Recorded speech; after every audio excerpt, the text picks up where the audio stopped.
Bonjour, on est aujourd'hui le mercredi 12 septembre et ceci est la vidéo numéro 21. Ce dont j'ai envie de vous parler aujourd'hui, c'est l'hypersensibilité et l'empathie. Alors, je suis pour faire cette vidéo dans un café Place de la République à Paris et du coup, j'avais envie de vous parler de qu'est-ce qui se passe autour de nous. Moi, je suis quelqu'un qui, comme vous pouvez le voir derrière, j'absorbe toutes les émotions.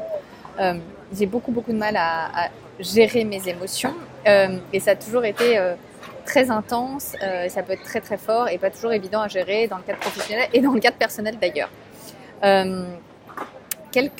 J'avais envie de partager avec vous 3 choses que j'ai trouvées intéressantes et que j'ai apprises à travailler dans les dernières années de ma vie.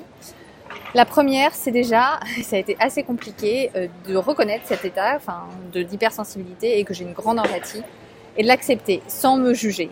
Souvent, ce qui se passait, c'est que j'avais beaucoup d'émotions et que du coup, j'en faisais des histoires sur moi. J'interprétais, je disais, si tu pleures, ça veut dire que tu es quelqu'un de faible, ça veut dire ça.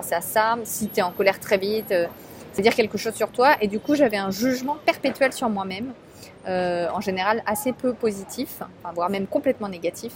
Et du coup, d'accepter cette empathie en fait avec humilité. Et maintenant, c'est quelque chose dont je me sers énormément dans mon coaching et c'est un vrai plus. Donc, j'invite aux gens qui ont cette capacité-là à le voir vraiment comme quelque chose de positif. La deuxième chose dont j'ai envie de vous parler, c'est apprendre à reconnaître quand c'est votre émotion et quand c'est celle des autres. Quand on est quelqu'un d'empathique, on a tendance à absorber l'émotion de l'autre et souvent elle vient se mélanger au sein de la nôtre et on est triste comme l'autre personne. Du coup, on n'est plus vraiment capable de savoir quelle est ma propre émotion, quelle est celle de l'autre. Et donc vraiment d'apprendre à distinguer, je me sens triste, mais en fait, c'est pas mon émotion, c'est celle de la personne en face. Ou je me sens en colère parce que j'ai absorbé la couleur de l'autre, mais moi, derrière, c'est quoi mon émotion? Est-ce que c'est la tristesse? Est-ce que c'est la joie? Est-ce que c'est de la déception? Qu'est-ce que c'est vraiment? Et d'aller vraiment chercher dans vos sensations cet élément-là.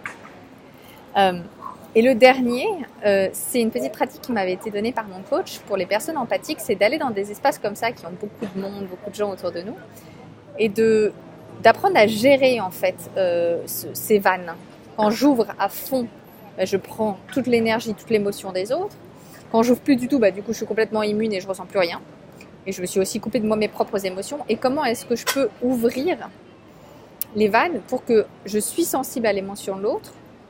Je ferme quand j'ai besoin de moi de me retrouver, j'ouvre quand j'ai besoin d'aller reach out, entre guillemets, aller voir l'autre.